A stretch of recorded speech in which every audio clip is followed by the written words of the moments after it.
आखिर परिवारवाद, वंशवाद पर बार बार बहस क्यों?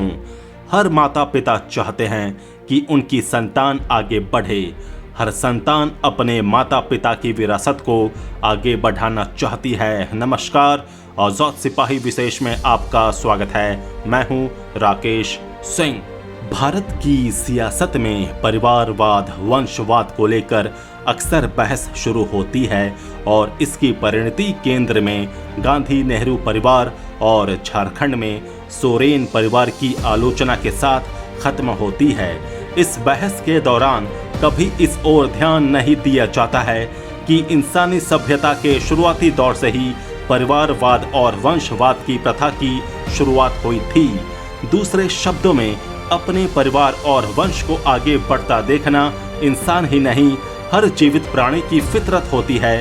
दुनिया भर में शायद ही कोई ऐसे माता पिता होंगे जो अपनी संतान को आगे बढ़ता देखने के इच्छुक नहीं होंगे। दूसरी तरफ शायद ही कोई ऐसी संतान होगी जिसे अपने माता पिता की विरासत, उनके अच्छे कार्यों को आगे ले जाने की आकांक्षा नहीं रहती होगी। ये अजीब सा लगता है कि एक डॉक्टर की संतान यदि डॉक्टर बन जाए, एक अधिकारी की संतान यदि अधिकारी बन जाए तो किसी को बुरा नहीं लगता, लेकिन यदि एक राजनीतिज्ञ की संतान यदि राजनीति में उतर जाए और नाम करने लगे तो उस पर अंगुलियां उठने लगती हैं।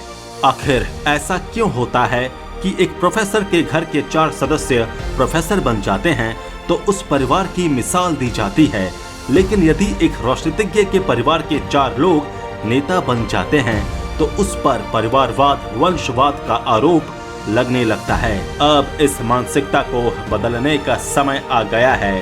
भारतीय राजनीति में परिवारवाद, वंशवाद पर अक्सर होने वाली बहस के पीछे के कारणों को टटोलती आजाद सिपाही ब्यूरो की विशेष रिपोर्ट। भारत की राजनीति में परिवारवाद को लेकर चाहे जितनी भी बात की जाए, लेकिन कोई भी पार्टी इससे अछूती नहीं है।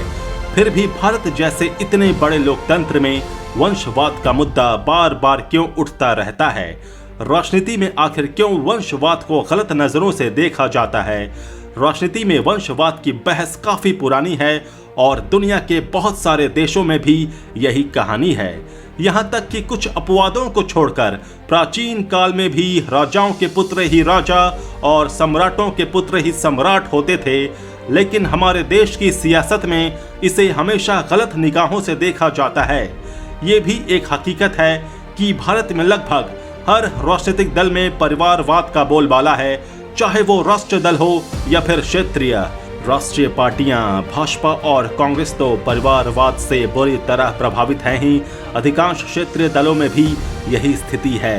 ये भी एक हकीकत है कि परिवारवाद का आरोप सबसे अधिक कांग्रेस, बिहार में राजद, झारखंड में झामुमो और यूपी में समाजवादी पार्टी पर ही लगता है। जाहिर है इस बहस की शुरुआत भाजपा और उसके सहयोगी दलों से ही होती है, लेकिन इस बहस के दौरान कोई इस बात पर ध्यान नहीं देता कि आखिर किसी राजनीतिज्ञ की संतान को राजनीति में आने से कैसे रोका जा सकता है। यदि पंडित जवाहरलाल नेहरू ने अपनी बेटी इंदिरा गांधी को राजनीति का ककहरा सिखाया और ये सिलसिला राहुल गांधी तक चल रहा है तो इसमें बुराई क्या है? ठीक इसी तरह झारखंड में शिबू सोरेन के पुत्र हेमंत सोरेन और बसंत सोरेन राजनीति के मैदान में अपना झंडा गाड़ रहे हैं तो इसका विरोध क्यों किया जाए? यदि ये राजनीति में सफल हो रहे हैं तो इसके पीछे उनकी अपनी मेहनत भी है। उन्हें जनता ने स्वीकार किया तभी वे नेता बने। परिवारवाद पर बहस के दौरान इस बात पर कोई गौर नहीं करता कि यदि किसी डॉक्टर के परिवार के 4 सदस्य डॉक्टर बन जाते हैं तो उसकी मिसाल दी जाती है, लेकिन किसी राजनीतिज्ञ के परिवार के 4 सदस्य राजनीति में सक्रिय होते हैं, सांसद विधायक बनते हैं तो उस पर परिवारवाद का आरोप मढ़ दिया जाता है। झारखंड, बिहार और यूपी को छोड़ दें तो देश का शायद ही ऐसा कोई प्रदेश है जहां की राजनीति में परिवारवाद का बोलबाला नहीं है। कश्मीर में अब्दुल्ला और सईद परिवार, पंजाब में बादल परिवार, हरियाणा में हुड्डा और चौटाला परिवार, राजस्थान में सिंधिया परिवार, महाराष्ट्र में ठाकरे और पवार परिवार, उड़ीसा में पटनायक परिवार, तमिलनाडु में करुणानिधि और मारन और कर्नाटक में देवगौड़ा परिवार इसके जीते जागते उदाहरण हैं। यहाँ तक कि भाजपा भी, जो परिवारवाद के खिलाफ हमेशा आवाज उठाती है, इससे अछूती नहीं है। राजनीति में वंशवाद केवल भारत तक ही सीमित नहीं है। पाकिस्तान में भुट्टो परिवार, नेपाल में कोइराला परिवार, बांग्लादेश में शेख हसीना और खालिदा जिया परिवार, श्रीलंका में जयवर्धने और भंडार नायके परिवार और अमेरिका में बुश, कैनेडी और क्लिंटन वंश का दबदबा चला आ रहा है। सच ये भी है कि परिवारवाद के खिलाफ आवाज उठाना भाजपा की मजबूरी भी है। उसके अधिकांश बड़े नेताओं के पास कोई परिवार ही नहीं है। संघ में तो खैर विवाहित पुरुषों को कोई पद दिए जाने की परंपरा ही नहीं है। भाजपा में ऐसे कई नेता हैं जिनकी संतानें राजनीति में सक्रिय हैं और लगातार ऊंचाइयां हासिल कर रही हैं। ये पूरी तरह गलत भी नहीं है।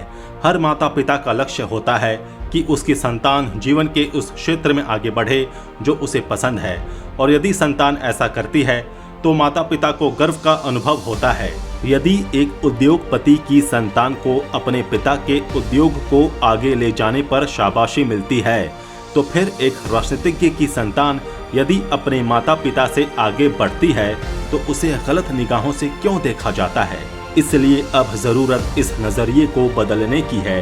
राजनीति को आज एक करियर के रूप में देखा जाता है और हर व्यक्ति को, चाहे वो किसी राजनीतिक परिवार से आता हो या सामान्य परिवार से, इसमें आने की पूरी आज़ादी मिलनी ही चाहिए। इस पर आपत्ति उठाने वाले या आलोचना करने वाले सिक्के के एक ही पहलू को देखते हैं। उन्हें समझना होगा कि कोई नेता, सांसद या विधायक तभी बनता है जब जनता उसे वोट देती है। यदि किसी राजनीतिज्ञ की संतान सिर्फ अपने परिवार के सहारे चुनाव जीतने की कोशिश करती है तो जनता उसे नकार भी देती है। इसके ढेरों उदाहरण हमारे सामने मौजूद हैं। इसलिए अब राजनीति में परिवारवाद और वंशवाद पर बहस को खत्म करने में ही सबकी भलाई है, क्योंकि इस हमाम में हर दल नंगा है। यहाँ आने वाले लोग भी लोकतंत्र की परीक्षा पास करके आते हैं। आजाद सिपाही के विशेष में अभी इतना ही। खबरों की और भी अधिक जानकारी के लिए आप पढ़ते रहिए अपना लोकप्रिय दैनिक अखबार आजाद सिपाही। आप हमारे इस YouTube चैनल को जरूर सब्सक्राइब करें।